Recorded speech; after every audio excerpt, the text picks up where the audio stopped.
Buenas tardes, amigos. Continuamos con nuestras pláticas mensuales y en esta ocasión el aula educativa de Amigos del Hígado, desde su perfil de Facebook Live y siguiendo nuestra labor altruista, ha preparado un programa muy interesante para vigilar nuestra salud hepática, ya que es un factor de riesgo cuando hay enfermedad crónico-degenerativas.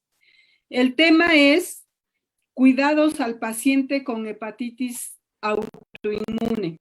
Para ello, tenemos el honor de contar con el doctor Mauricio Castillo Barradas, experto en el tema, quien es gastroenterólogo y hepatólogo del Centro Médico Nacional La Raza del IMSS. Al final, daremos un espacio preguntas, las cuales coordina el doctor Jorge Luis Po, quien es internista, hepatólogo clínico y director médico de Amigo, también de la clínica RMD de la Ciudad de México. Y bien, pues trasladamos la palabra al doctor Jorge Luis Po, quien nos ampliará la presentación. Por favor, doctor. Gracias, Hortensia, y gracias a todos los queridos amigos del hígado que sé que esperan este segundo miércoles de cada mes para continuar la capacitación en temas de salud hepática. Hoy estamos muy contentos por tener de nuevo al doctor Castillo. Ya ha estado con nosotros, recordarán, muchos años antes, en varias ocasiones, y renueva su apoyo al grupo de pacientes comprometidos con su salud hepática.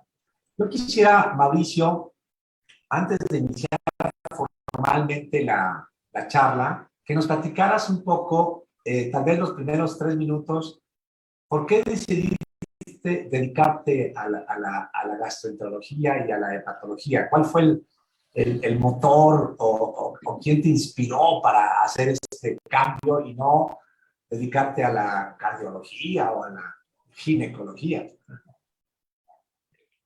Muchas gracias, buenas noches a todos. Es un placer estar nuevamente con ustedes. En primera, pues mi gratitud es siempre con usted, doctor, con Hortensia. Muchas gracias por la invitación. Doña Hortensia siempre ha tenido la cortesía de invitarme a estar con ustedes y han sido reuniones muy bonitas, presenciales, en las que en este momento extraño esas sesiones porque era muy interactivo. Y en el transcurso de la charla iba hablando desarrollando determinado tema y surgían las preguntas y era muy bonito, y ahora extraño mucho eso porque me pregunto cómo hacerlo y cómo hacer algo didáctico, en fin, pero esperemos que salga bien esta charla que vamos a tener. La pregunta que me acaba de hacer usted, la pregunta que me acaba de hacer ustedes me trasladó hace algunos años. Yo soy del estado de Veracruz. Estudié en Jalapa, Veracruz, en la Universidad Veracruzana. Y recuerdo que hubo una reunión regional del sur. Hubo una reunión regional del sur en el puerto de Veracruz.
Hola, hola, ¿nos oyes?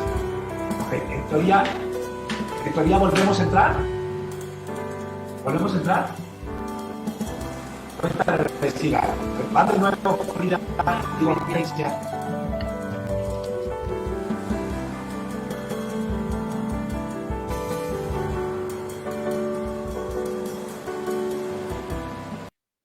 Amigos, buenas tardes, noches. Continuamos con nuestras pláticas mensuales. En esta ocasión, el aula educativa de Amigos del Hígado, desde su perfil de Facebook Live, y siguiendo nuestra labor altruista, ha preparado un programa muy interesante para vigilar nuestra salud hepática, ya que es un factor de riesgo cuando hay enfermedad crónico-degenerativas. El tema es cuidados al paciente con hepatitis autoinmune. Para ello, tenemos el honor de tener como invitado al doctor Mauricio Castillo Barradas, experto en el tema, quien es gastroenterólogo y hepatólogo del Centro Médico Nacional La Raza del IMSS. Al final, daremos un espacio para aclarar dudas o responder sus preguntas, las cuales coordina el doctor Jorge Luis Po, quien es internista, hepatólogo, clínico y director médico de Amigo, también de la clínica RMD de la Ciudad de México. Y pues bien, trasladamos la palabra al doctor Jorge Luis Po, quien nos hará favor de ampliar la presentación. Por favor, doctor. Gracias, Hortensia. Pues llegó un nuevo jueves más de Aula Educativa Amigo y muy contentos de que nos acompañe de nuevo el doctor Castillo. Mauricio ha participado varios años con sus ponencias de actualización en diversos temas y el día de hoy sin duda va a ser muy interesante. Pero yo quisiera pedirle a Mauricio que antes de iniciar con su charla nos platicara por qué decidió ser gastroenterólogo y por qué no cardiólogo o ginecólogo. Cuenta la leyenda, Mauricio, que hace mucho tiempo te topaste, parece ser, con algunos maestros y profesores de la gastro y que fue lo que te incitó, te invitó a hacer el cambio. ¿Nos podrías comentar cómo decidiste llegar a ser gastroenterólogo y luego hepatólogo? Buenas noches a todos. Muchas gracias por la invitación, doña Hortensia, doctor Jorge Luis Po, por la oportunidad de poder saludarlos a todos a través de este medio. Que extraño realmente las presenciales porque en las reuniones que hemos tenido con ustedes es muy bonito la interacción que siempre se tiene, de dar la plática y en el transcurso de la plática ir resolviendo algunas dudas y bueno, pues trataré en esta ocasión, dadas las circunstancias, de poder hacer lo mejor posible y poder resolver las dudas que surjan. Gracias por la pregunta porque me hace recordar algunos años atrás. Yo soy egresado de la Universidad Veracruzana, el campus Jalapa, y estando en el penúltimo semestre de la facultad, me dieron una beca para acudir a una reunión regional del sur de gastroenterología en el puerto de Veracruz, y en esa reunión regional del sur conocí al doctor Villalobos, que yo tenía su libro de texto porque estaba cursando la materia de gastroenterología y entonces era el libro que nosotros estábamos llevando. Eran los primeros años en donde había cambiado el término de hepatitis no A, no B, y ya se le había dado el término de hepatitis C y a este virus, y ya lo conocíamos no como virus no A, no B, sino como virus C, y estaban hablando de los tratamientos con interferón, y en esa reunión, además de estar el doctor Villalobos, que todos los estudiantes estábamos pues con la emoción de saludarlo y que nos autografiara el libro, que yo tengo el libro autografiado por el doctor Villalobos, y después, en una de las pláticas, una discusión muy interesante entre el doctor Mauricio Lisker, la doctora Dehesa, sobre el tratamiento, sobre lo que era la hepatitis C, y dije, yo quiero ser gastroenterólogo. Yo quiero estar en unas reuniones como en la que estoy en este momento y quiero ser hepatólogo, quiero dedicarme a esto. A mí me llamó mucho la atención todo lo que estaba aprendiendo en esa reunión regional del sur. Y ya en La Raza, estando como residente de medicina interna, pues conocí a la doctora Tere Rizzo en el servicio de gastroenterología. Roté en gastroenterología y pues fue como ahí nació mi gusto y tomé la decisión de la cual nunca me arrepentiré de ser gastroenterólogo y dedicarme a la hepatología. Para que no se sorprendan nuestra querida audiencia, esto que nos platica el doctor Mauricio, pues ocurrió en 1995. O sea, no crean que es un pimpollo aquí el doctor Castillo. No. Y él a través de los años ha adquirido una gran experiencia. Imagínense, ya más de 20 años de práctica profesional y dedicado al tema de las enfermedades hepáticas, muy en especial en los últimos años. Por lo cual decidimos invitarlo, ¿no? Y lo que siempre nos da mucho gusto. En esta ocasión nos hablará de un tema que es las hepatitis autoinmunes. Recuerden que el equivalente actual a la gastritis, pero para el hígado, es el hígado graso. El hígado graso es lo más frecuente, lo que vemos todos los días. Desde luego están también las hepatitis virales, ¿no? La C que mencionaba el doctor Castillo, la B, que es de menor frecuencia, pero también temas de mucho reto para el clínico, para el hepatólogo. Pero el día de hoy en particular va a hablar de las hepatitis autoinmunes, que es un reto también de diagnóstico y de tratamiento. Entonces, que cedo la palabra, Mauricio, y adelante con tu ponencia, ¿no? Por favor. Sí, doctor, pues muchas gracias. Y bueno, vamos a comenzar con el tema de hepatitis autoinmune. En el transcurso del desarrollo del tema, pues iré, no como acostumbrábamos cuando era presencial, que les decía, pregúntenme por favor si algo no entendieron en el transcurso de este tema, pero y los cuidados que deben de tener los pacientes con este problema. Entonces, voy a tratar de ser lo más, con un lenguaje sencillo, que ustedes me entiendan y cualquier duda, pues la resolvemos al término de esta presentación, que trataré de ser breve para dejar tiempo a las preguntas. Y como decía el doctor Po, pues lo más frecuente, lo que vemos con más frecuencia es el hígado graso, hepatitis C, pero uno de los problemas muy frecuentes en mujeres son las hepatopatías autoinmunes, la hepatitis autoinmune, y desafortunadamente a veces nos llegan ya cuando la enfermedad está avanzada y el diagnóstico, lo ideal es hacerlo de manera temprana para poderles dar el tratamiento adecuado que detenga la progresión de la enfermedad.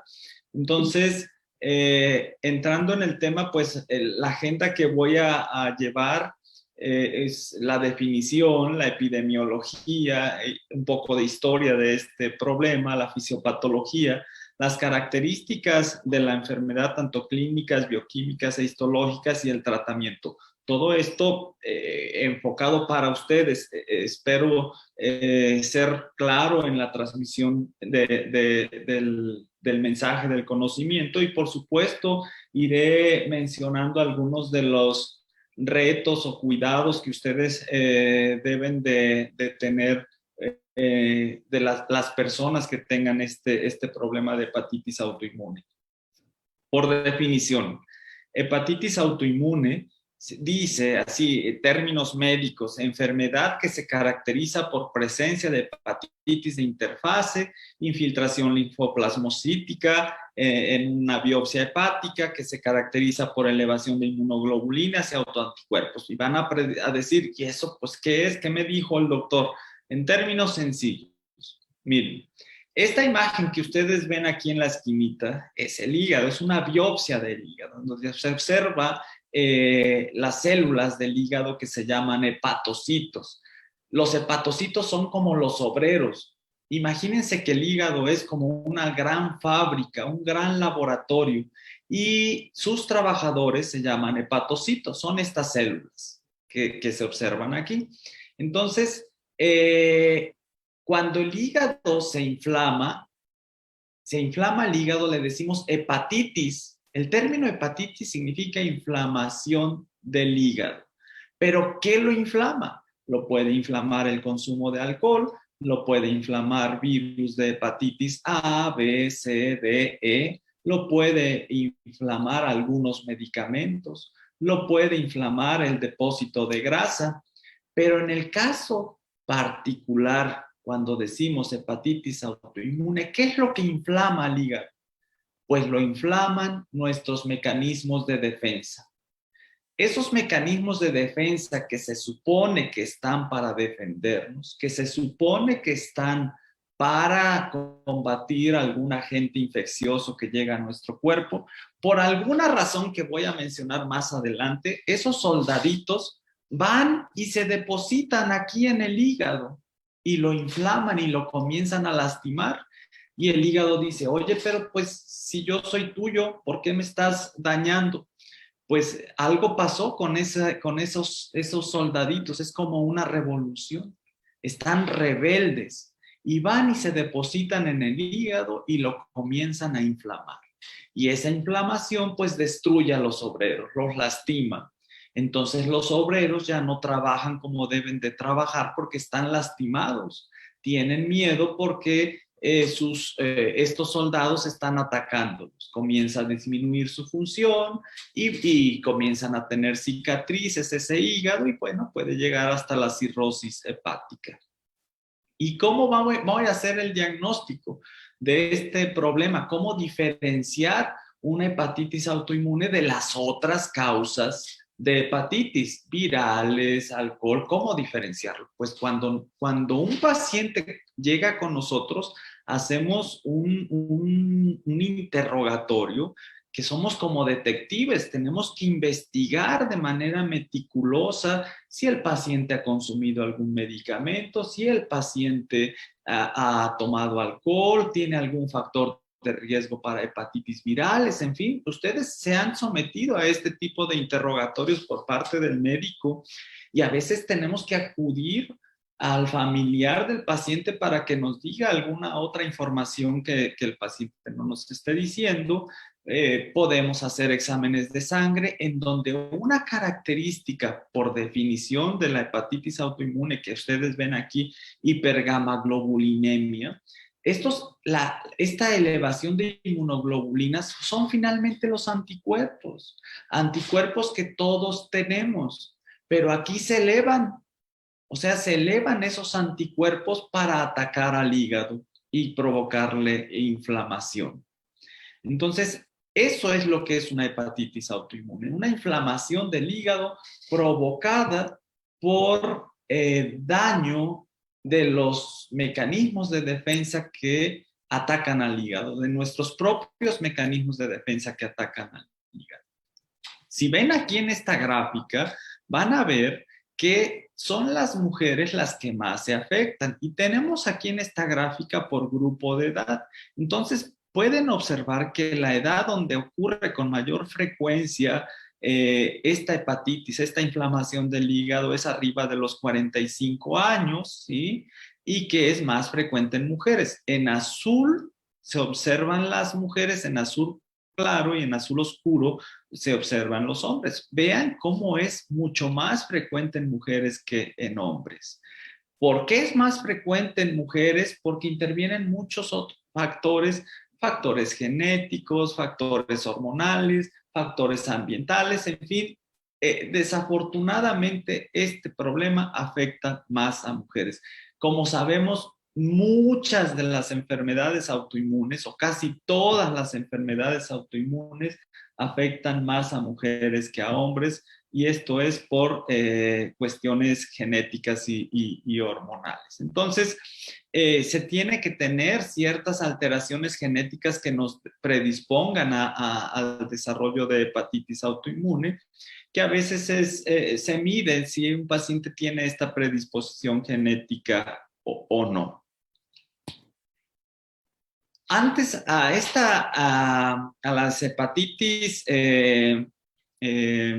autoinmunes tenían otro nombre. Se comenzó a describir en 1950 y se describió que era una enfermedad que afectaba, como les dije, a mujeres jóvenes, que la enfermedad iba progresando hasta llegar a cirrosis hepática y que una característica que tenía esta enfermedad era la elevación de esos anticuerpos y autoanticuerpos que afectaban al hígado. Por eso se le decía autoinmune, o también se le llegó a decir en 1955 como hepatitis lupoide, porque tenía características muy similares al lupus eritematoso, y muchos llegaron a pensar que era una manifestación hepática del lupus eritematoso sistémico, y por eso se decía hepatitis lupoide.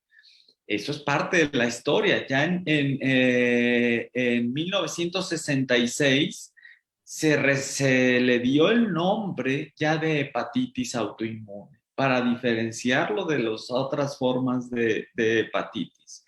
Y en 1990, y esto es bien importante, se creó el Grupo Internacional de Hepatitis Autoinmune, que es un grupo que pues se encarga a la investigación, a crear criterios, a realizar protocolos que nos ayuden a brindarle una mejor atención a los pacientes que tengan este problema, tanto para su diagnóstico como para su tratamiento.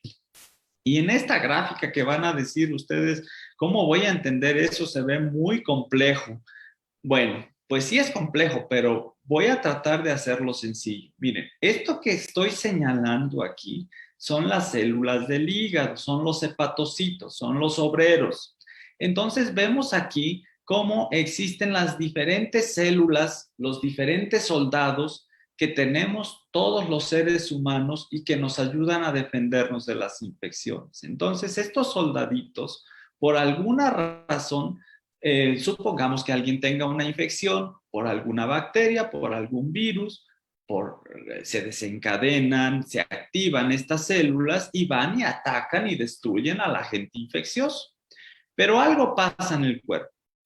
Algo sucede en estas células, probablemente se tenga la predisposición genética, probablemente exista algún factor ambiental que hace que se activen estas células, pero pues se activan para atacar a estas células del hígado, a los hepatocitos, a los obreros. Entonces, vean cómo todos producen varias sustancias que se llaman citocinas, que son como las pistolitas de estos soldados, o son como los cuchillitos de estos soldados, y que van a estar lastimando y friegue al hepatocito hasta destruirlo y que se muera esta célula. Entonces, obviamente, al estar lastimados, pues trabajan menor y el paciente va a tener problemas para la producción de todo lo bueno que se hace en el hígado, porque como les dije, si el hígado es el laboratorio, es la fábrica, pues ahí se produce todo lo que nosotros necesitamos para funcionar y ahí se eliminan muchos de los productos de desecho. Tanto se produce lo bueno como se elimina lo que no necesitamos. Entonces se comienza a fallar. Y a veces el paciente que tiene los primeros síntomas, entonces, si esto está ocurriendo de manera ahí silenciosa, sin darnos cuenta, ¿cómo se da cuenta? ¿Cómo puede darse cuenta el paciente que tiene este problema? Pues pueden aparecer las primeras manifestaciones clínicas, que estas manifestaciones clínicas, que es lo que está sintiendo el paciente, pues van a reflejar que el hígado está inflamado y que está fallando en sus funciones. Es la fuente del hígado, es nuestra fuente de energía, entonces, ¿qué va a tener el paciente? Fatiga. A veces es el síntoma más frecuente. Pero cuando alguien se siente cansado, híjole, pues le podemos achacar a 1000 cosas ese cansancio. Pero hay que escuchar al paciente cuando nos dice que se siente cansado, para estudiar por qué se siente cansado, porque la causa de ese cansancio puede ser una enfermedad hepática. Entonces, la fatiga es el síntoma frecuente. Si yo exploro al paciente, voy a ver que tiene el hígado crecido. ¿Sí? Lo voy a palpar y a eso se le llama hepatomegalia.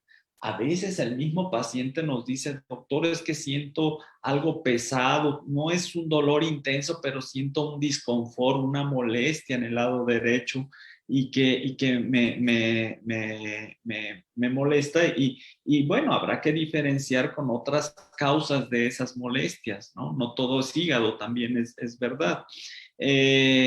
Puede haber que el paciente se encuentre completamente asintomáticos, o sea, que no tenga ninguna molestia, aunque no es lo frecuente, que tenga ictericia. La ictericia es el color amarillo de la piel. La ictericia se presenta en el 69% de los pacientes y con enfermedad grave. A veces es una ictericia leve, a veces es más marcada. El paciente está muy amarillo, casi como canario, decimos algunas veces, de tan amarillo que está. ¿Por qué está la ictericia? Porque ese hepatocito, esa célula, no puede eliminar la bilirrubina y se acumula y pues da ese tinte, ese color amarillento. Y el paciente va a orinar y va a tener su orina muy amarilla y su excremento un poquito blanco. Al ser una enfermedad autoinmune, que estos soldaditos atacan al hígado, pues no solo puede estar afectado el hígado, a veces se afectan otros órganos, se puede afectar la tiroides, se puede afectar las glándulas salivales, las articulaciones, en fin, puede haber algo que decimos manifestaciones extrahepáticas. En las mujeres jóvenes puede ser que dejen de reglar. El curso de la enfermedad es muy variable. Hay pacientes cuya enfermedad es progresiva y va avanzando a la cirrosis y hay casos en los que tiene esa activación y luego se inactiva la enfermedad, a veces sin necesidad de tratamiento. Entonces, cada paciente va a tener un curso diferente. Por eso siempre les digo, todos somos diferentes y todos vamos a tener a veces manifestaciones distintas y una progresión distinta. Entonces, el cuidado, bien, en esta primera parte de las características clínicas, seguramente algunos de los pacientes que me escuchan se podrán identificar con este curso de la enfermedad que les he estado platicando y podrán decir, sí, así inicié yo, o mi curso fue distinto, mi inicio de enfermedad fue distinto. Cuando con respecto a los cuidados a la población en general, ¿qué les diría? Si alguien tiene fatiga, si alguien tiene ictericia, si alguien tiene un disconfort abdominal, si alguien se pone, tiene problemas de la piel, problemas de la tiroides, en fin, que se sienta mal en general al paciente, escuchen a su cuerpo, acudan a consulta con un médico que les pueda orientar a su diagnóstico y derivar al especialista correspondiente. Actualmente estamos muy interesados en capacitar y dar cursos a médicos de primer contacto que tengan la capacidad de detectar de manera temprana a un paciente con enfermedad hepática. ¿Qué le diría a los que me escuchan? Que por favor, cuando tengan algún síntoma, no lo minimicen, acudan a consulta para que se haga el diagnóstico de manera adecuada. Desafortunadamente, algunos pacientes ya nos pueden llegar en una etapa avanzada de la enfermedad, ya cuando tienen cirrosis hepática, y es lo que quisiéramos evitar con la capacitación, con pláticas como estas a la población general que nos permitan alertar y fomentar la educación para la salud, la educación médica. Nosotros, los médicos, ya cuando nos llega un paciente y sospechamos de que tenga una hepatitis autoinmune, tenemos que clasificarla para ver qué tipo es. Se dice que hay un tipo 1, 2 y 3 que afecta a diferentes grupos de edad. La más común es la tipo 1, es la más común y la vamos a diferenciar los diferentes subtipos de acuerdo al anticuerpo que tenga mi paciente y a la edad en que se afecte. Por ejemplo, el tipo 2 afecta a niños o a niñas. Es más frecuente este tipo. Y la tipo 1 es más frecuente en mujeres de edad adulta. Y aquí vamos a detectar algunos autoanticuerpos específicos, como son los anticuerpos antinucleares, antimúsculo liso, en fin. En cambio, en niños son los anticuerpos anti-LKM1. Esto es importante, por ejemplo, si es una de las que se afectan, es una niña y que tiene este tipo de anticuerpos, desafortunadamente a veces tienen una progresión más rápida. Pero la que vemos con mayor frecuencia los que nos dedicamos a la atención de adultos es la hepatitis autoinmune tipo 1.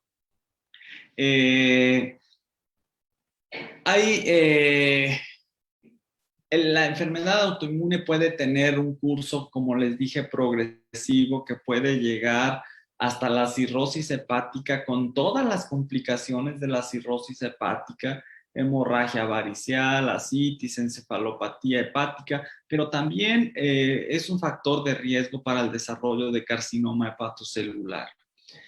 Cuando nosotros tenemos la sospecha de que un paciente nos llega con alguna ictericia, con cansancio y que le hacemos unas pruebas de funcionamiento hepático y que observamos elevación de transaminasas y que podamos observar elevación de bilirrubinas, la hepatitis autoinmune es bien importante y yo creo que es de las hepatitis en las que todavía es muy necesario hacer biopsia hepática. Hacemos la biopsia hepática para hacer el diagnóstico definitivo y ver qué tan afectado está el hígado.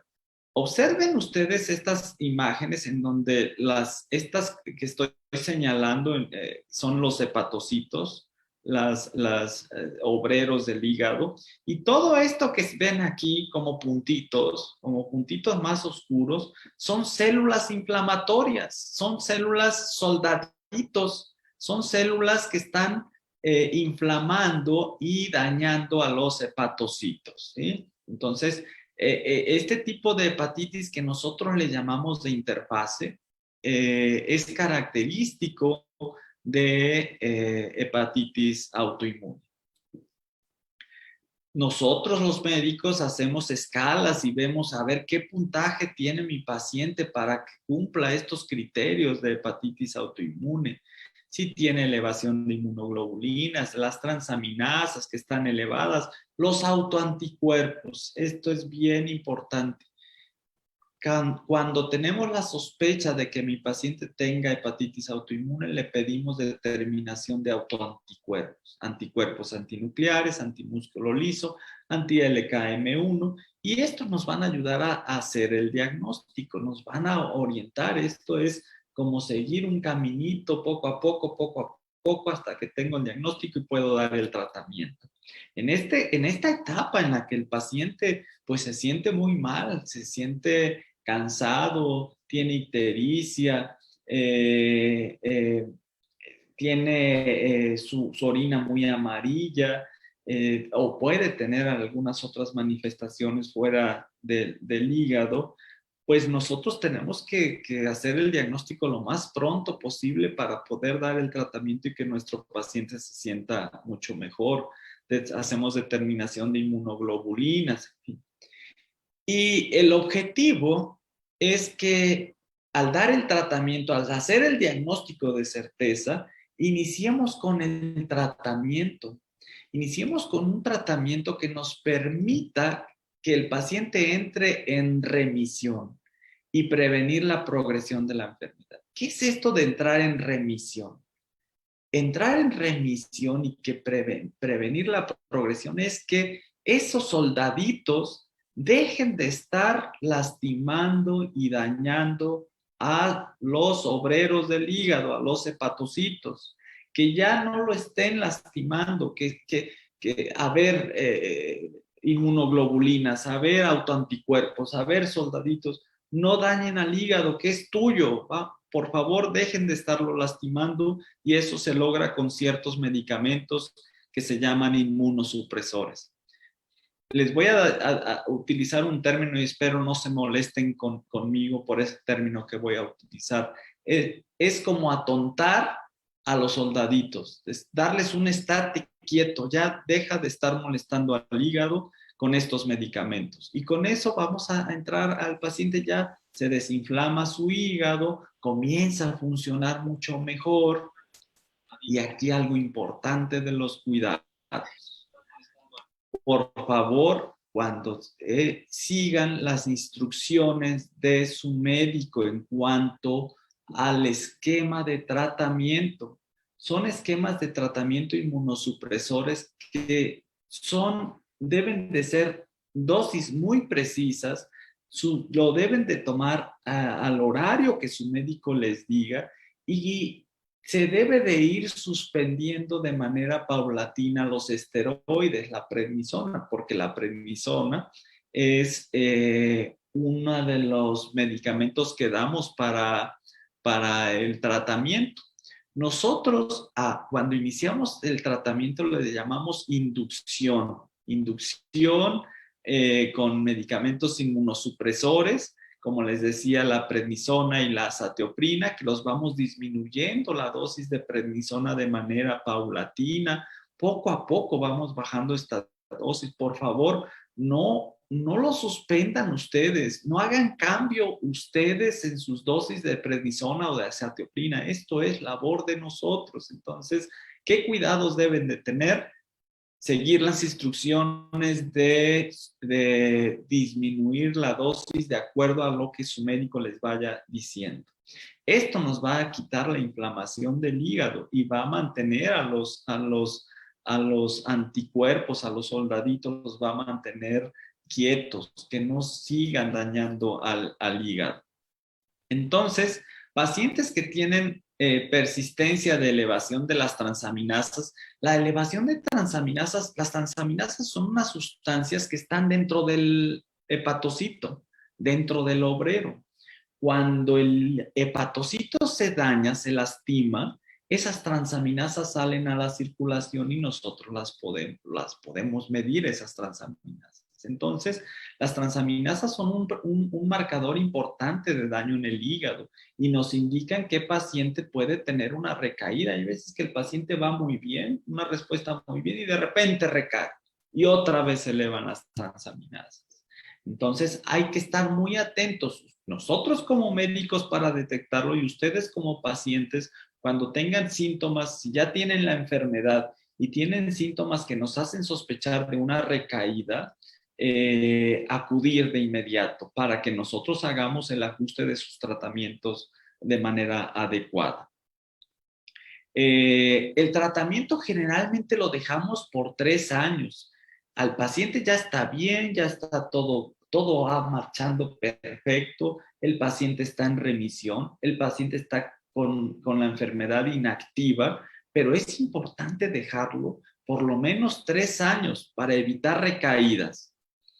La recaída se puede presentar con frecuencia, sobre todo al retirar el fármaco, pero este riesgo es mayor durante el primer año.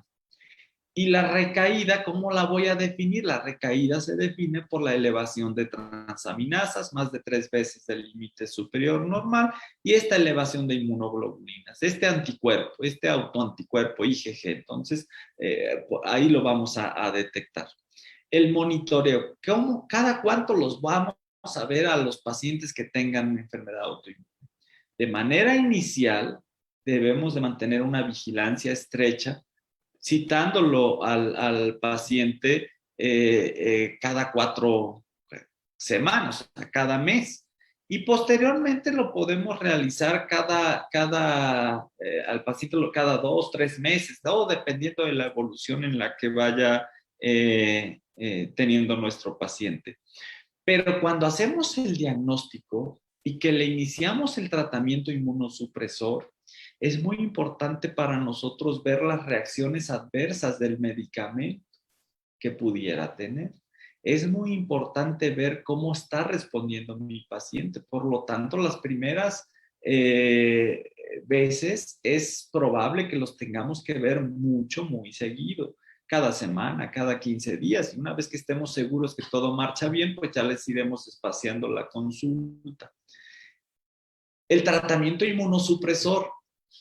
Quisiéramos tener un medicamento que fuera muy específico, que fuera así como que nada más atontara a los soldaditos que están atacando al hígado. Y no es así. La inmunosupresión es en general, y el paciente que tiene una enfermedad autoinmune, sus mecanismos de defensa están alterados tanto por la misma enfermedad como por los medicamentos que utilizamos. Seguramente el que me escuche, alguno de estos medicamentos habrá escuchado o lo tenga dentro de su tratamiento. El micofenolato, el tacrolimus, la budesonida, infliximab, rituximab, que no son de los más frecuentes. Los más frecuentes que utilizamos son los que les mostré anteriormente, prednisona y azatioprina. Son nuestro caballito de batalla, son los de elección, los que damos de primera intención. Y esos tienen efectos secundarios. Por ejemplo, la prednisona da mucha hambre. El paciente tiene hambre, come más de lo que habitualmente acostumbraba a comer. Le puede elevar la glucosa, le puede elevar la presión arterial, produce algunas estrías en la piel. La azatioprina puede ocasionar anemia. En fin, detallitos que tenemos que ir vigilando nosotros como médicos. Cuando damos estos fármacos, cualquier fármaco o cualquier intervención que hacemos los médicos, siempre ponemos en una balanza el riesgo-beneficio. Si les damos este grupo de medicamentos es porque estamos seguros que el beneficio es mucho mayor que el riesgo. Pero este riesgo lo podemos ir controlando nosotros y ustedes, con los cuidados que debe de llevar un paciente que tiene hepatitis autoinmune. Los cuidados que desde que empieza con síntomas, cuando se hace el diagnóstico, cuando se da el tratamiento inmunosupresor. Recordarán en otras charlas que hemos tenido, les decía, algo tan sencillo como utilizar protector solar. ¿Por qué? Porque el sol pues perjudica, el sol daña la piel y pone a cualquier persona en riesgo de tener cáncer de piel por el efecto perjudicial que tiene el sol en la piel, a cualquier persona. Pero este riesgo es mayor en personas que toman inmunosupresores. Entonces, este riesgo es mayor de tener cáncer de piel en estas personas que toman inmunosupresores. Entonces, mi recomendación, por favor, utilicen todos protector solar. Es una recomendación para toda la población, pero con más énfasis en pacientes que tienen enfermedad autoinmune y que reciben inmunosupresores. Una dieta balanceada. Les acabo de mencionar que los fármacos, la prednisona puede alterar sus cifras de glucosa, puede alterar su metabolismo. Entonces, ¿cómo contrarrestar esto? ¿Qué puedo hacer? ¿Cómo me puedo cuidar? Por favor, es importante una dieta balanceada. Nosotros los médicos no sabemos dar dieta, no somos nutriólogos, por eso los mandamos con su nutriólogo o nutrióloga para que nos apoyen con ustedes para darle esa dieta balanceada que nos evite que suban de peso, que nos evite el descontrol metabólico. Entonces, la alimentación es sumamente importante. Evitar el tabaquismo, porque si ya de por sí tenemos una reacción inflamatoria que me está dañando al hígado o a otros órganos, pues no lo vamos a dañar con el efecto perjudicial del tabaco. Ni qué decir del consumo de alcohol. Por favor, evitar el consumo de alcohol porque entonces serían más y más agresiones a un órgano que está dañado. Entonces, evitar el consumo de alcohol, evitar el tabaco, una dieta balanceada, prescrita por un profesional como son los nutriólogos, el uso de protectores solares. Las mujeres, y como les dije al principio, se afecta más a mujeres este problema, hacerse su papá Nicolau, hacerse su mastografía. ¿Por qué? Porque al alterar su mecanismo inmune, pues debemos de tener mayor cuidado, mayor vigilancia de las neoplasias de mama, de cáncer cervicouterino, en fin. Entonces, a cuidarse. ¿Qué es entonces la hepatitis autoinmune? Pues es una enfermedad que inflama el hígado provocado por las mismas células de defensa. Afecta a ambos sexos, aunque predominan mujeres. Hay 3 mujeres enfermas por un hombre enfermo, o sea, 3-1. Tiene múltiples formas de presentación, puede ser asintomática o puede presentarse como una forma aguda, grave, o ya presentarse el paciente con cirrosis hepática o incluso cáncer de hígado. La más frecuente es el subtipo 1, la 2 es más frecuente en niñas. Puede estar asociado a otras enfermedades autoinmunes como colangitis biliar primaria o colangitis esclerosante. El tratamiento de inducción de primera línea son los esteroides y la azatioprina, que son inmunosupresores, que nos van a disminuir la inflamación del hígado. El tiempo que los damos es más o menos 3 años.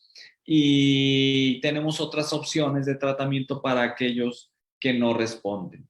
Es muy importante los cuidados que ustedes puedan tener con una dieta balanceada, cuidando todos los aspectos psicológico, el aspecto emocional, de alimentación, cuidar su piel, hacerse detección de cáncer cervicouterino, de mama, evitar el consumo de alcohol, evitar el consumo de tabaco, evitar el exceso de carbohidratos. A veces yo les digo a los pacientes un poquito para tratar de hacer conciencia, el hígado tiene varios enemigos. Su enemigo es el alcohol en exceso, su enemigo son los virus de hepatitis y su enemigo también son los carbohidratos en exceso. Entonces, salud hepática es mantener una vida sana, saludable en general. Muchos seguramente escucharán decir, es que esto te desintoxica el hígado. No existe eso. No existe ese término de vamos a desintoxicar al hígado. No, mejor vamos a cuidarlo, no intoxicándolo, ¿sí? No consumiendo también productos de herbolaria. No hay remedios mágicos. También dicen, es natural, no te hace daño, puedes consumir tal hierbita que no te hace daño. No, por favor, no lo hagan. Eso supuestamente natural también hace daño. Y les pongo de ejemplo, el veneno de víbora es algo natural, pues ahí está la naturaleza, pero a ver, que te muerda una víbora, pues te hace daño. Entonces, ese concepto de que es natural, no te hace daño, es falso. Hay que cuidarnos bien. No escuchen recomendaciones de la comadre o del vecino o la vecina. Escuchen lo que su médico les indique y lo que su médico les prescriba. Es muy común que a veces las gentes cuenten sus enfermedades a mucha gente y la gente opina, toda la gente opina, y en lugar de ayudar puede perjudicar y tener mayor problema. Entonces es un consejo muy personal que les doy. Entonces, con esto les doy un panorama general de lo que es la hepatitis autoinmune, y esta plática pues generalmente las hacíamos interactivas, y ustedes me preguntaban y era más fácil para mí poder expresarme y y resolver las dudas de lo que es la hepatitis autoinmune, pero estoy a sus órdenes. Si hay alguna duda, algún comentario, adelante. Muchas gracias, Mauricio, por esta excelente charla. Y diría que dejemos de compartir pantalla. Afortunadamente tenemos muchas preguntas. Ya hay las primeras 8 que ven el panorama. No podemos ver el rostro, pero las sabemos a través mío. Luis Gaitán dice que le interesa mucho lo de la genética porque sabe que en su familia ha habido cirrosis y que dentro de la cirrosis pues ha habido alguien que no era por alcohol ni era por virus, entonces que dijeron que podría ser algo como autoinmune. Entonces, él no está enfermo aparentemente o se siente bien, creo que es un familiar. Y la pregunta es, ¿qué estudios debe hacerse él para saber si tiene o no en este momento riesgo o enfermedad hepática ya incipiente? De primera intención, creo que es muy importante todos hacernos un chequeo general de manera ocasional, hacernos pruebas de funcionamiento hepático. Esto es una química sanguínea. Si ustedes van a su médico, generalmente los médicos decimos, hágase una química sanguínea de tantos elementos. Importante que esa química sanguínea que nosotros mandemos incluya lo que son las pruebas de funcionamiento hepático, que son incluye las transaminasas, incluye las bilirrubinas, la albúmina, que la albúmina es una de las proteínas más importantes de nuestro cuerpo y se produce en el hígado. Entonces, todo eso lo incluye este concepto de pruebas de funcionamiento hepático. También pedimos tiempos de coagulación y a veces nos preguntan, ¿por qué tiempos de coagulación? Porque las proteínas que ayudan a coagular la sangre se producen en el hígado, entonces una manera de medir qué tan bien o mal está funcionando el hígado es con estas pruebas de coagulación. Entonces, biometría hemática, química puede ser de 35 elementos, tiempos de coagulación es como lo inicial que pedimos en un paciente. Vemos si su hígado está inflamado porque se elevan las transaminasas. Y entonces nosotros los médicos, cuando un paciente tiene elevación de transaminasas, tiene alteradas esas pruebas de funcionamiento hepático, entonces iniciamos todo el proceso para buscar la causa. En el interrogatorio que les decía, somos muy meticulosos o tratamos de ser muy meticulosos y preguntar muchas cosas que no es por indiscreción, es sumamente importante para dirigir hacia dónde está la posible causa. Medimos, pesamos al paciente, el perímetro abdominal para ver si es la grasa la posible causa de este problema. Y ya pedimos entonces, si este paciente tiene alteradas las pruebas de funcionamiento hepático, pedimos los estudios específicos, serología viral, virus A, virus B, virus C, virus E, podría darse el caso, o perfil inmunológico, los autoanticuerpos. Cuando tenemos alta sospecha de que sea de origen autoinmune, pedimos inmunoglobulinas, anticuerpos antinucleares, en fin, todo que nos pueda orientar. Me llama la atención la pregunta que están preocupados por factores genéticos, que en su familia hay varias personas con cirrosis hepática.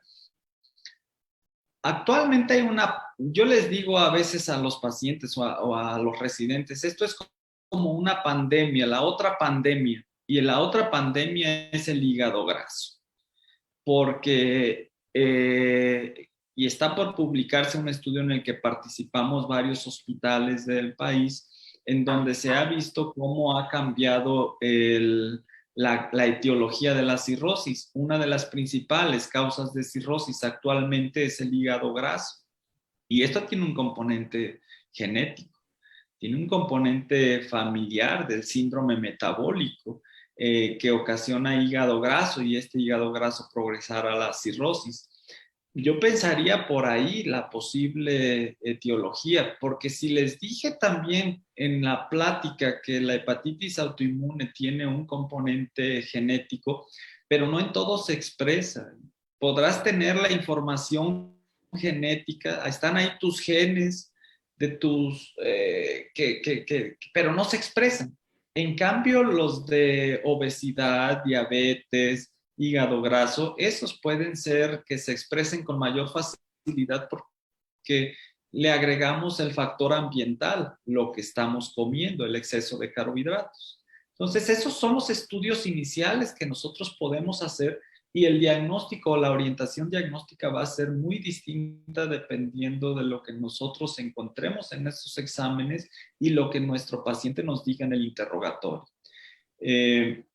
Sí, lo invito a esta persona a que se haga sus exámenes y a que acuda con el médico para que le interprete sus resultados y pueda darle una orientación personalizada. Gracias, Mauricio. Hay una pregunta de Gabriela Sanz. Dice, buenas tardes, doctor Castillo. En relación a los síntomas, si la enfermedad ha progresado a una fibrosis, F4 por elastografía y aún estando con tratamiento, es común cruzar asintomático. Parece que la preocupación de Gabriela es que siga asintomático. ¿Es común que siga asintomático? Sí, porque la enfermedad tiene varias etapas. Me voy a permitir mostrarles algo. Yo utilizo, para explicarles a los pacientes, utilizo esta, ya la identificarán, es una fibra de lavar trastes. Y les digo, miren, el hígado normalmente debe de ser así, blandito.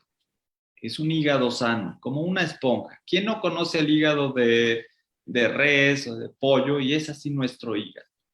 ¿Qué es la fibrosis hepática? La fibrosis hepática es cicatriz en el hígado. El hígado se va transformando. En lugar de ser así blandito, se va transformando en esto, fibrosis, cicatriz. Entonces se convierte en un órgano duro, fibroso, como un estropajo, como esto, y va perdiendo su función.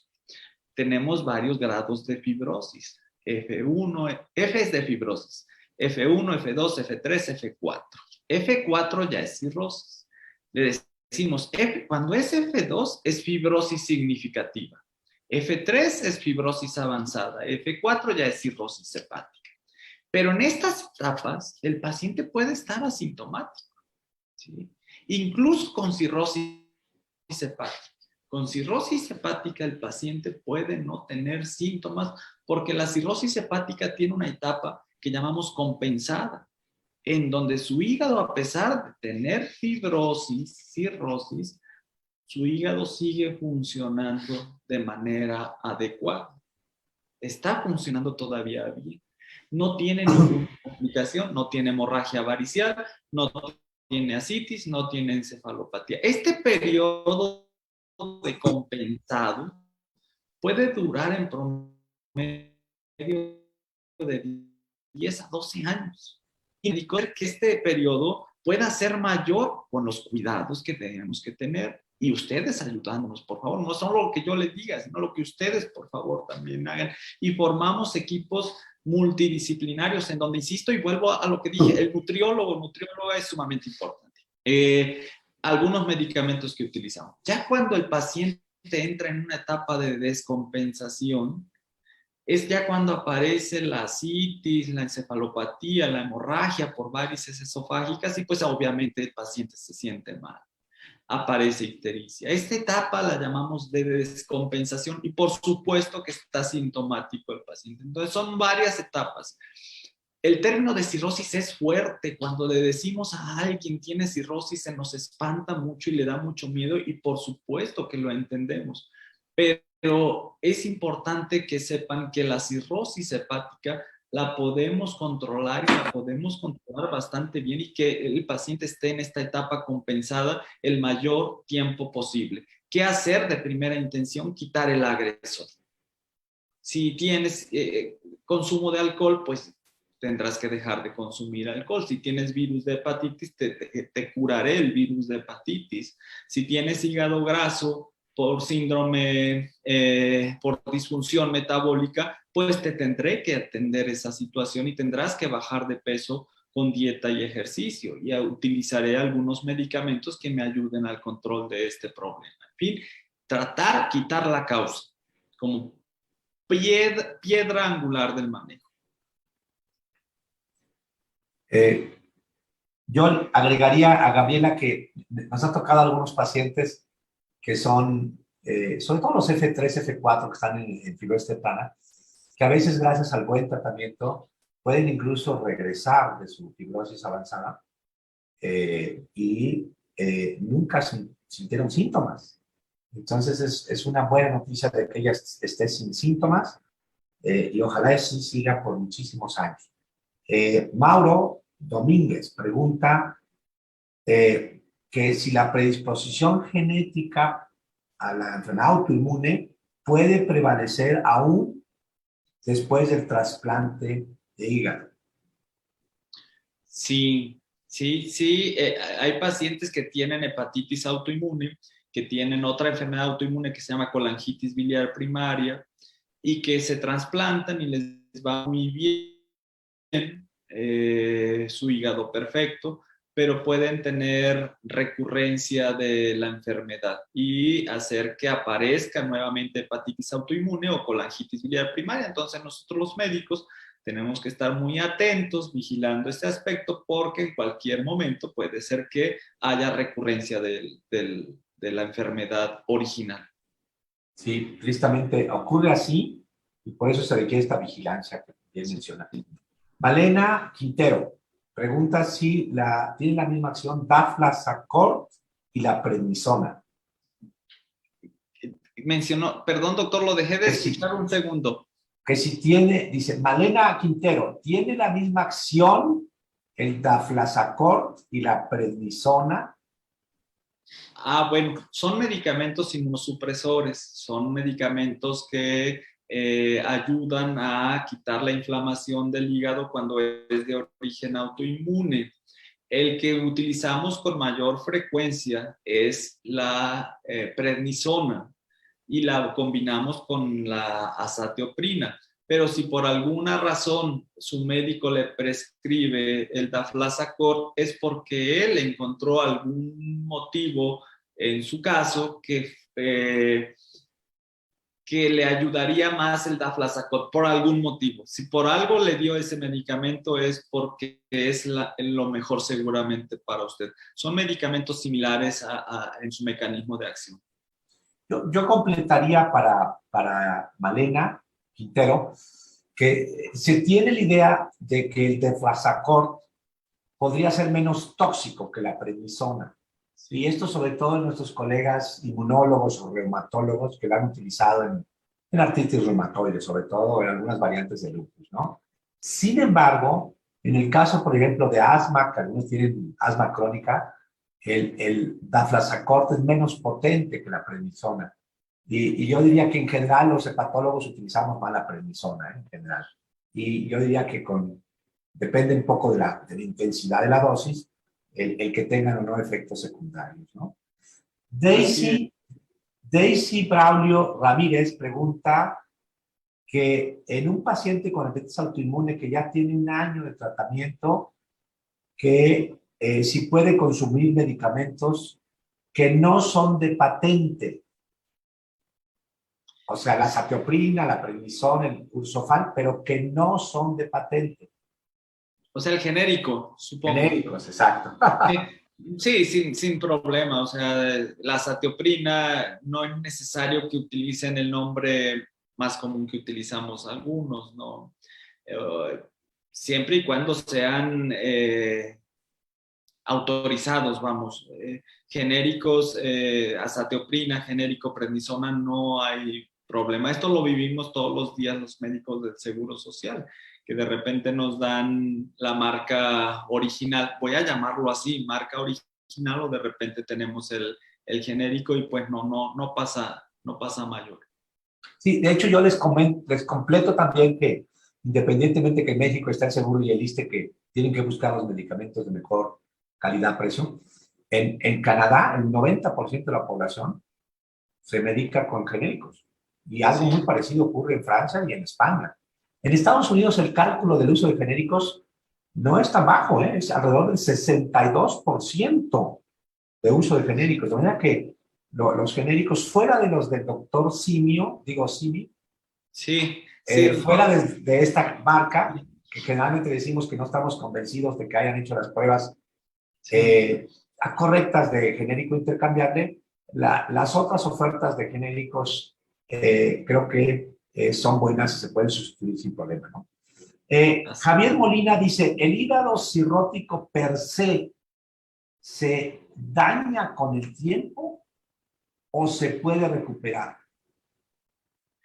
El hígado que ya tiene cirrosis hepática, la enfermedad puede ir progresando, avanzando a tener más complicaciones y más falla del hígado si continúa el agente agresor. Como lo mencioné anteriormente, si el paciente sigue tomando, si no se ha curado del virus C, si tiene un síndrome metabólico descontrolado, que no baja de peso, pues esto va a avanzar. Es la historia, nosotros le llamamos los médicos la historia natural de la enfermedad, es decir, la progresión hacia complicaciones y hasta la muerte. Pero si yo quito el agresor, puedo detener la progresión. Y como lo dijo el doctor hace ratito, también hay casos en que podré revertir esta situación. O sea, todo depende de la agresión y la causa y el comportamiento que tenga el paciente, ¿no? ante ciertos hábitos. Yo ahora que mencionabas que se detenga el agente agresor, no sé si a ti te ha pasado, pero a veces hay una paradoja. Cuando vemos a alguien que tiene alcohol, tenemos muy claro que debe suspender alcohol, o si es virus, pues tratar el virus C, o si es autoinmune, pues darle su tratamiento de primera línea con prednisona, azathioprina y generalmente buscar la remisión. Pero hay muchos que tienen enfermedad crónica por hígado graso y van por la vida subiendo de peso. O sea, de pronto ya están un año de tratamiento con nosotros y en lugar de haber bajado de peso, subieron de peso. De pronto ya están, acabo de ver una paciente que lleva 2 años con nosotros, con nutrióloga, y ha subido 6 kilos. Entonces es una paradoja grande, porque, ¿qué opinas de esto? Porque la agente agresor en ese caso, pues es la gordura, ¿no? Es la obesidad. ¿Qué haces en esos casos, Mauricio? Es bien frustrante, doctor. Es triste a veces encontrarse esos casos, y son frecuentes, pero como médico te hace sentir un poco triste ver esa situación. O lo vemos también con pacientes que le quitamos, por ejemplo, el virus de hepatitis C. Y de repente, pues ya no tienen el virus de hepatitis C, se sienten muy bien y comienzan a subir de peso. Y comienzan con elevación de glucosa, con elevación de triglicéridos, de colesterol, y pues dices, ya le quité un agresor, pero el paciente se está agregando otro, ¿sí?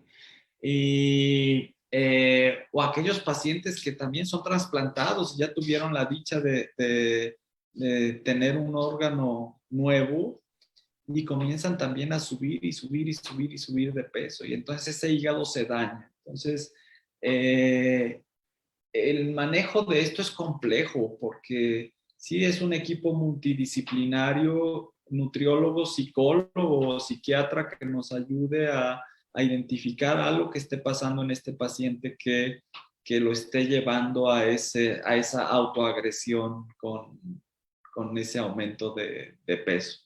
Es lo mismo. Fíjense que nuestra sociedad juzga y señala y rechaza al que consume alcohol. Pero es prácticamente o similar a lo que sucede con un paciente con síndrome metabólico y obesidad. Yo creo que deberíamos de utilizar la misma regla y el mismo criterio, porque son enfermedades.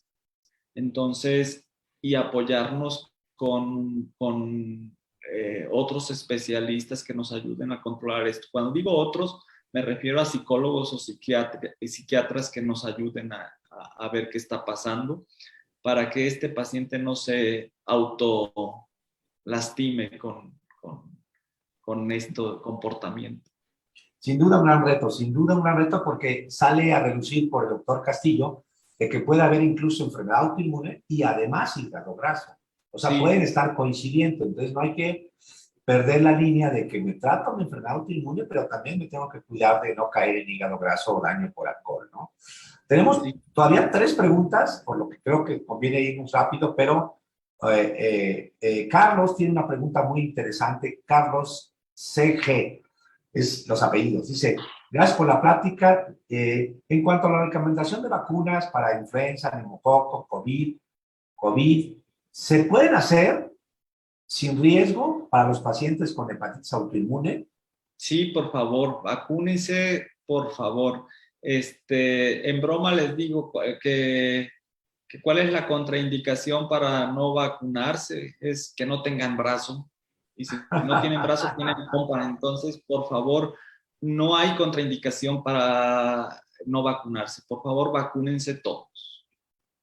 Sí, yo frecuentemente también les comento que estos tipos de vacunas no utilizan virus vivos, atenuados, sino que están utilizando realmente proteínas o a veces el RNA mensajero directamente de virus. Entonces, no hay posibilidad de que al entrar se active algo terrible de enfermedad. Más bien es un recordatorio a nuestro sistema inmune para que se defienda, ¿no? Eddie Reyes dice, en un paciente con cirrosis criptogénica y transaminasas normales, ¿es necesaria la biopsia para saber la causa? Entonces, igual explicas qué es esto del término de criptogénica, ¿no? Pero parece un poquito. El término de criptogénico lo utilizamos muchas veces los médicos para muchas enfermedades, que quiere decir, tiene la enfermedad, pero no sé por qué. Cirrosis hepática criptogénica, que no se identificó la etiología, no se identificó la causa. Sin embargo, creemos que hablando de cirrosis criptogénica, probablemente el 90% de estos casos catalogados como criptogénicos tuvieron su origen en un hígado graso, probablemente. Detrás de ese concepto de cirrosis criptogénica seguramente está un hígado graso no detectado. ¿Qué es lo que pasa cuando ya el paciente está en cirrosis hepática, que ya tiene tanta fibrosis, que ya tiene tanta cicatriz, que se pierden los hallazgos característicos de la etiología de la enfermedad? Entonces, no necesariamente se requiere una biopsia. Hay que individualizar cada caso. Yo he tenido casos de pacientes que a lo mejor sospechaba de cirrosis hepática y sí les he realizado la biopsia hepática. Pero son casos muy particulares. Eso ya es terreno de nosotros, que tenemos que tomar la decisión en base a ciertas características del paciente. Pero sí, desafortunadamente, ya cuando el paciente está en una etapa de cirrosis, es probable que ya no tenga los cambios característicos de la etiología, de la causa de la enfermedad. Y a eso le llamamos quemada, porque ya no están los hallazgos típicos. Parece ser que Carlos vuelve un poquito a insistir sobre la vacuna, que dice que se han reportado fenómenos de autoinmunidad en varios órganos después de una vacuna. Y alguien que dice, Xochitl también Vera dice, lo dice porque además tiene vitiligo, que es una enfermedad autoinmune. Entonces, probablemente, pues la petición es esto de aclarar de que algunas vacunas pueden inducir, según lo que dice él, fenómenos de autoinmunidad en otros órganos. La situación es muy simple. ¿Qué hacen las vacunas? Y supongo que todo esto también va por la vacuna contra el SARS-CoV-2, la vacuna para COVID. Sí. Entonces, ¿qué es lo que hacen las vacunas? Las vacunas lo que hacen es prevenir que te enfermes de manera grave y por lo tanto prevenir la muerte. Y creo que eso es muy importante y que tiene mayor peso que cualquier otro efecto secundario. Los efectos secundarios que se han reportado con las vacunas, que pueden ser desde leves como dolor en sitio de la inyección, que puede ser como malestar general, un poco de fiebre, no tiene tanta importancia. Que se desarrollen fenómenos autoinmunes o como también se mencionó de efectos trombóticos, son mínimos, por lo tanto es mayor, mucho mayor el beneficio que te puede proporcionar el vacunarte que el riesgo. El riesgo es mínimo, el beneficio es mucho mayor. Entonces, vuelvo a ese concepto de riesgo-beneficio.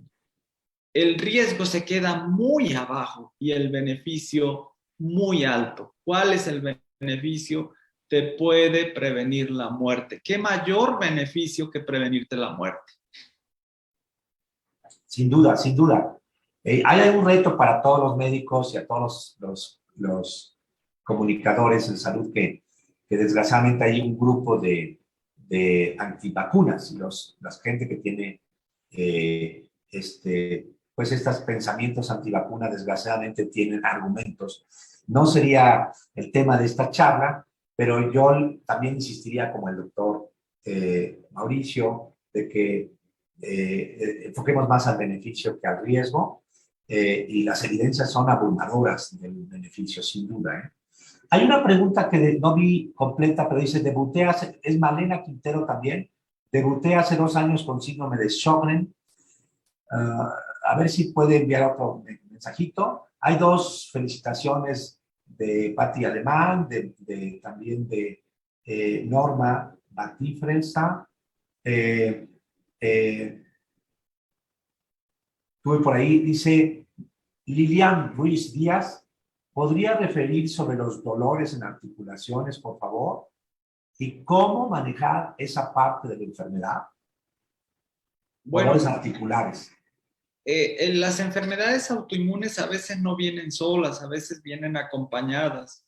Y, por ejemplo, pacientes que tienen enfermedad hepática autoinmune, ya sea hepatitis autoinmune, colangitis esclerosante primaria, colangitis biliar primaria, pueden estar asociadas a otras enfermedades autoinmunes. Una de ellas es el síndrome de Sjögren. O a veces es el síndrome de Sjögren el que provoca algunas alteraciones hepáticas o manifestaciones hepáticas del síndrome de Sjögren. Puede ir en ambas direcciones. Entonces, eso nos tocará a nosotros ver cuál es, si es causa o consecuencia o asociación. Entonces, sí hay asociación con otras enfermedades autoinmunes, también con artritis reumatoide, también con lupus eritematoso sistémico. Nosotros en la raza, y de hecho se va a presentar este trabajo en el próximo congreso de gastroenterología, ya esta semana, asociación de enfermedades autoinmunes hepáticas con otras enfermedades autoinmunes y encontramos asociación con artritis, asociación con lupus, asociación con síndrome de Sjögren. Entonces, pues desafortunadamente a veces viene el paquetito de enfermedades autoinmunes. Entonces, la gran ventaja es que se tratan con inmunosupresores estas enfermedades, con prednisona, budesonida, satioprina, en fin, muchos fármacos que disponemos los médicos para poder otorgarles beneficio a ustedes. Bueno, una pregunta difícil de Patti Rodríguez, supongo que es de su familiar. Dice, doctor, ¿es normal que esté muy amarillo su paciente? El gastroenterólogo le dio tratamiento y se puso más amarillo. ¿Esto es normal? Bueno, el color amarillo le llamamos ictericia. He tenido pacientes que a veces llegan a consulta espontánea y ya me traen pruebas de funcionamiento hepático porque se ven las palmas de las manos amarillas y pues vienen con esa preocupación. Entonces, a veces todo es normal, sus pruebas de funcionamiento hepático son normales y resulta que es que ingieren muchos alimentos con pigmentos, con carotenos. y que dan esa característica de pigmentación, pero sus PFHs, perdón, sus pruebas de funcionamiento hepático son normales, sus bilirrubina es normal. También hay casos de pacientes que tienen algunos síndromes como síndrome de Gilbert, en fin. Pero esto que comenta, que si su familiar está ictérico, está amarillo, está recibiendo un tratamiento y se puso más amarillo, bueno, aquí yo lo que le puedo recomendar es que acuda con su médico. Algo debe de estar pasando. Claro. Ya sea que su diagnóstico lo tenga que replantear el diagnóstico, o sea que no esté respondiendo al tratamiento o exista algún otro agresor. Es muy difícil y no sería ético darle una recomendación o un diagnóstico. Yo solamente, un buen consejo sería: acérquese al médico que está atendiendo a su familiar para que revise nuevamente el caso de su familiar. Sin duda. Dayan Reveles pregunta si se puede desarrollar hepatitis autoinmune después de un fármaco que se llama isotretinoína y si se puede lograr corrección ya dejando el tratamiento. Bueno, hay algunos fármacos que sí pueden inducir o desencadenar hepatitis autoinmune, fármacos que pueden inducir a que los pacientes generen anticuerpos que dañen al hígado, por decirlo de una manera sencilla.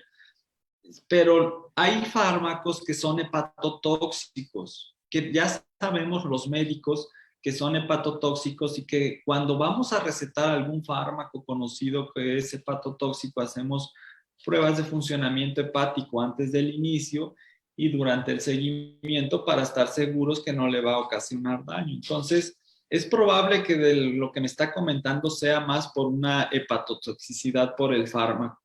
Y hay criterios en que nosotros utilizamos para suspender el medicamento, porque algunos fármacos pueden elevar ligeramente las transaminasas y no pasa mayor problema, pero cuando rebasa cierto límite, cierto número de veces de elevación de transaminasas o de bilirrubinas, tenemos criterios absolutos para suspender el fármaco del cual estemos sospechando. Entonces, esa es otra de las causas de inflamación del hígado: hepatotoxicidad, medicamentos o productos de herbolaria. Pero son diagnósticos que hacemos con un adecuado estudio del paciente. El fármaco que me comenta sí se ha documentado que puede ser hepatotóxico, pero habrá que ver qué tanto daño le está ocasionando y nuevamente valorar el riesgo-beneficio. Su médico decidirá si es necesario suspenderlo. Ok, Eddie Reyes pregunta que si puede indicar los tiempos de la cirrosis en sus diferentes etapas. Yo aquí te voy a ayudar porque me gusta. Yo les digo que hay 5 etapas o estadios de la cirrosis, que es la etapa 1, donde ya hay cirrosis temprana, pero no hay varices. 2, cuando ya hay varices, pero nunca han tenido hemorragia. El estadio 3 es cuando hay ascitis, que es el líquido en el vientre, o hidropesía. Y el estadio 4 es cuando tienen una ruptura de una varice y que viene la hemorragia varicial. Y finalmente, más recientemente se habló del estadio 5, que es cuando hay una falla aguda en un paciente ya de por sí crónico y que viene a descompensarlo aún más, sobre todo con insuficiencia renal o con una sepsis o infección muy grave, ¿no? Bueno, creo que Gabriela Sanz vuelve a preguntar otro que tal vez está interesante. Dice, ¿cómo diferenciar entre hepatitis autoinmune sola, colangitis biliar primaria sola y síndrome de sobreposición? Bueno, aquí la presencia de anticuerpos nos orienta. Por ejemplo, en hepatitis autoinmune se elevan los anticuerpos antinucleares, antimúsculo liso. En colangitis biliar primaria se puede elevar los anticuerpos antimitocondriales y también nos ayuda mucho a poder poder diferenciar el tipo de daño que tenga el hígado, si es hepatocelular o colestásico. Son términos que nosotros utilizamos sobre todo si se elevan las transaminasas AST, ALT de manera predominante, es daño hepatocelular, y esto ocurre con mayor frecuencia en hepatitis autoinmune. Y en colangitis biliar primaria el principal daño es colestásico, es decir, se eleva más fosfatasa alcalina y gamma-glutamil transpeptidasa. Y a eso le llamamos colestasis. Entonces eso predomina en CBP, en colangitis biliar primaria. El problema a veces es cuando se eleva los dos, o sea que tenemos un daño mixto que tiene elevación de transaminasas, elevación de fosfatasa, elevación de GGT, y entonces no sabemos hacia dónde va, y además tiene antimitocondriales positivos y además tiene anticuerpos antinucleares. Entonces, ¿qué hacemos ahí? Recurrimos a la biopsia hepática. Y la biopsia hepática nos puede dar mucha información de que si es un daño por hepatitis autoinmune, o si es un daño por colangitis biliar primaria, o si es un síndrome de sobreposición, que también los hay, menos frecuentes, pero los hay. Entonces, pues esa es la ruta que seguimos. Bueno, aquí hay una pregunta un poco especializada de María Ospinal. Dice, por la hepatitis autoinmune y colangitis biliar primaria, a su hijo le subió la hemoglobina, llegó hasta 18. Y pregunta que si esto podría ser una mutación HAC2, porque los síntomas son parecidos. Entonces, bueno, esa es una pregunta muy concreta.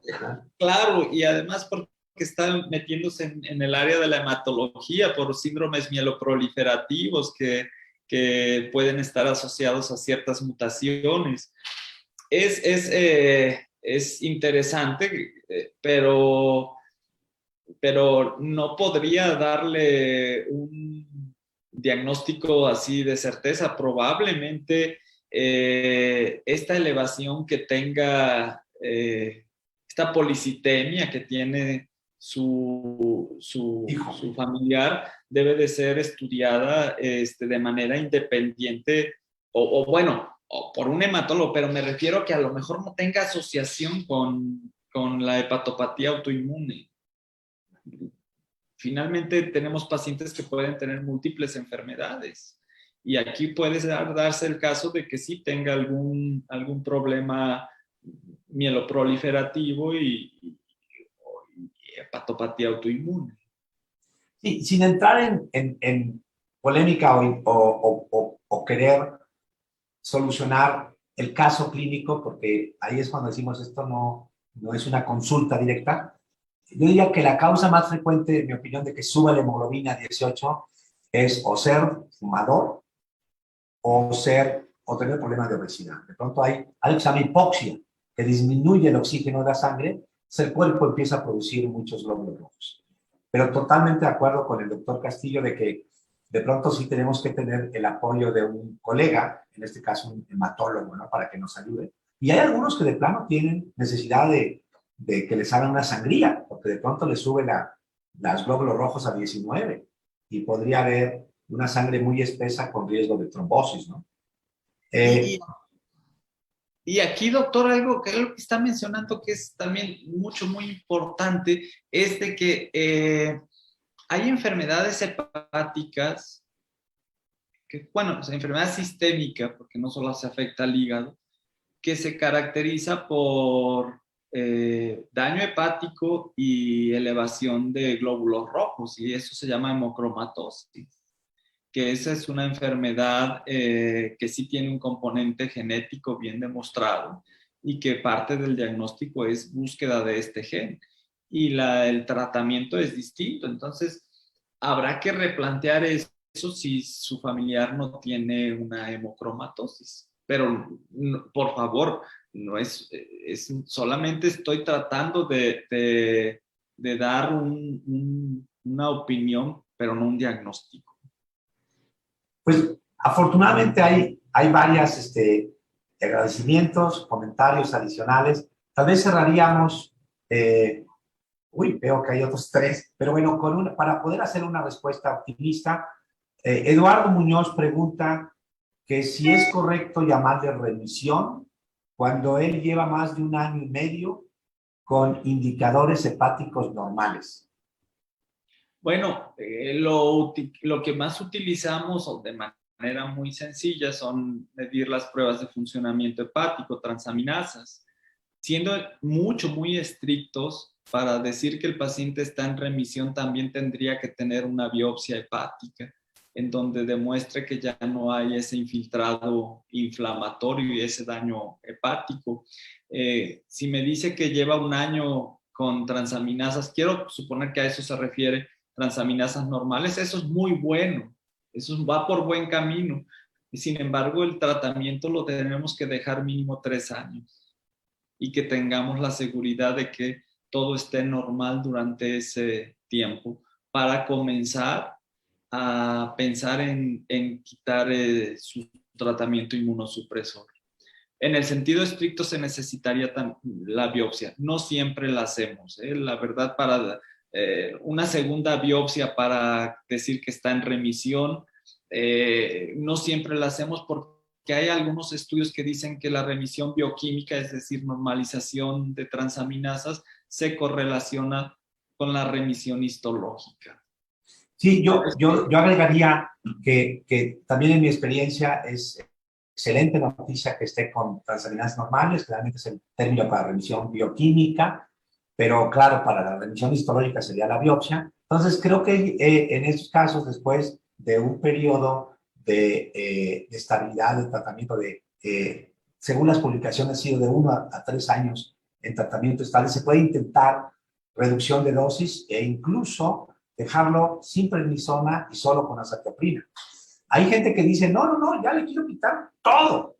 Y sí, hay gente que le quita todo, pero la tasa de recaída es alta. Es una tasa de recaída de entre un 30 y un 60%, ¿no? Entonces yo creo que no hay que cantar victoria demasiado rápido. Yo agradezco, nada más voy a mencionar sus nombres, a Indira, me empeño, a Carlos, a Blanca, a nuestro amigo el doctor Ramos Narváez, por los comentarios desde San Cristóbal de las Casas, y a todos los que hoy estuvieron con nosotros. Agradezco a Mauricio su amabilidad de nuevo, y voy a ceder la palabra a nuestra presidenta, que ya debe aparecer por ahí su video, a Hortensia, para que dé por terminada la reunión y nos dé los anuncios. Sí. Pues excelente los plática, hemos aprendido muchísimo. Creo que tu video no está por algún motivo activo, Orte. Sí, no me queda más que agradecer a los doctores Mauricio Castillo Barradas, al doctor Jorge Luis Po, y a todos los que se conectaron esperando que esta plática les sea útil.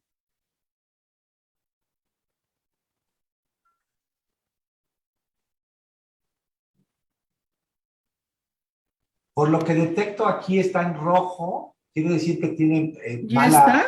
está? Ahí estamos perfectos, vuelve. Ahí te vemos perfecto. Perfecto.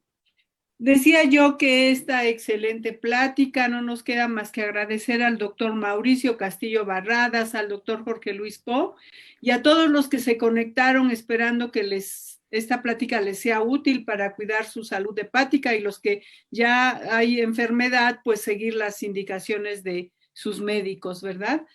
También, por otra parte, les recuerdo nuestra próxima sesión, que es el miércoles 8 de diciembre, donde vamos a informar de las actividades de Amigos del Hígado, así como reflexiones de la pandemia y repercusiones en el hígado. También vamos a tener concurso de piñatas con motivos de salud y navideños, que incluye los dulces. Los que no puedan traer piñatas pueden traer dulces. Y también hay otro concurso de dibujo y pintura, igual temas navideños y de salud. Y pues el nacimiento, ¿no? Clásico de nuestro país. También vamos a tener nuestro tradicional coro Son de la Vida, dirigido por el maestro José Galván Castañeda, que coordina nuestra amiga Carmen Larrinúa.